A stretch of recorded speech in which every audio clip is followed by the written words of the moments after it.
Je me suis réveillé, j'ai été dans le bois en bas de Charlot, puis je me suis réveillé, j'avais la photo de mes 3 enfants, parce que j'ai 3 enfants, puis je me réveillé avec un fusil chargé 303.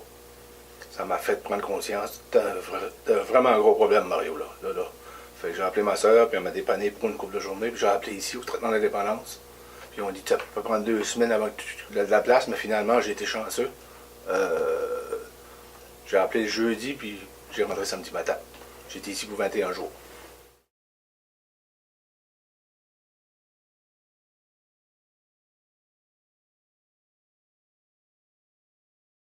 Ben, c'est que en 2013, j'ai fait le fond.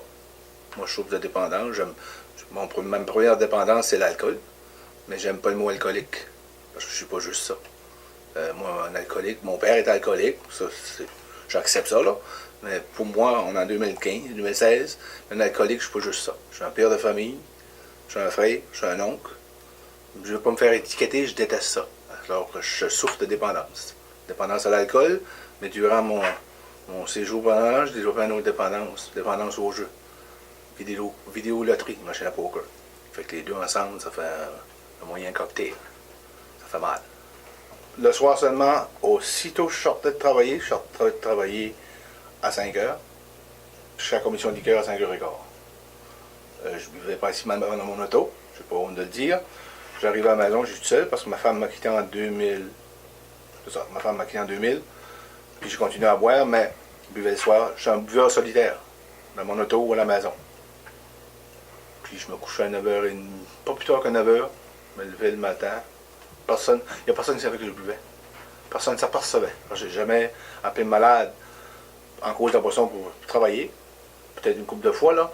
Mais j'étais un buveur fonctionnel. Si j'avais le goût, j'avais pris une coupe de bière le soir, puis je voulais en avoir un autre, mais je prenais mon auto. C'est pas une bonne chose à faire, je vous le dis tout de suite. J'ai perdu mon permis de conduire en 2001. C'est ça. J'ai arrêté en état d'ébriété. J'ai perdu mon permis pour 1 an. J'ai trouvé ça dur. Mais c'est de ma faute. Je le méritais. C'est ça que c'est. Mais comme je te dis, je fonctionnais, même personne ne savait. Je suis un buveur solitaire, fait que personne. J'allais pas dans les bars. J'étais pas un gars, pas un monsieur à club. J'allais à la commission, j'en prenais chez nous, ou j'allais prendre un drive dans le bois, ou avec mon auto, ou c'est ça. Ça fait que c'est pas ça. J'étais pas sociable. C'est ça que tu veux dire, là, dans les clubs ou aller. Non. J'étais marié 18 ans. Puis mon épouse m'a laissé en cause de la boisson. Je pense que c'était pour essayer d'oublier. D'oublier. Vraiment. Oublier. Mon épouse est partie, ma fille avait juste 17 mois. Fait que c'est pour combler un vide. C'est comme. J'essaie d'oublier. Tu sais, j'ai commencé à boire à 18 ans, puis j'ai arrêté, j'avais 43. Je dis pas que j'ai gâché ces années-là, mais aujourd'hui, je suis heureux. Très heureux.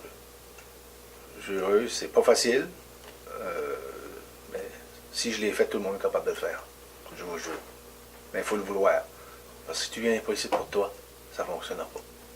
C'est pour toi, il faut que tu viennes ici. Une chance, je le sens. Je rentre ici, puis je les connais tous, le travailleur social, puis même la secrétaire, puis c'est vraiment une petite famille. Tu sais, des fois, tu rentres là, puis si tu as le goût de pleurer, tu pleures. Si tu as le goût de rire, tu ris. Tu n'es pas jugé. C'est ça qui est important ici. On ne juge pas personne. Oui, marcher une journée dans mes souliers avant de me juger. La première année, ça a amené l'idée de la santé mentale ici à Camerton. Ensuite de ça, on recrute des personnes qui sont prêtes à faire leur témoignage. C'est des témoignages de personnes qui ont un vécu, qui ont vécu l'addiction, qui sont là-dedans. Ça a lieu au motel Super 8. Puis la gérante du motel est sur le comité. Fait qu'elle nous passe sa salle pour rien. Tu comptes ton histoire, tu comptes toute ta vie, là.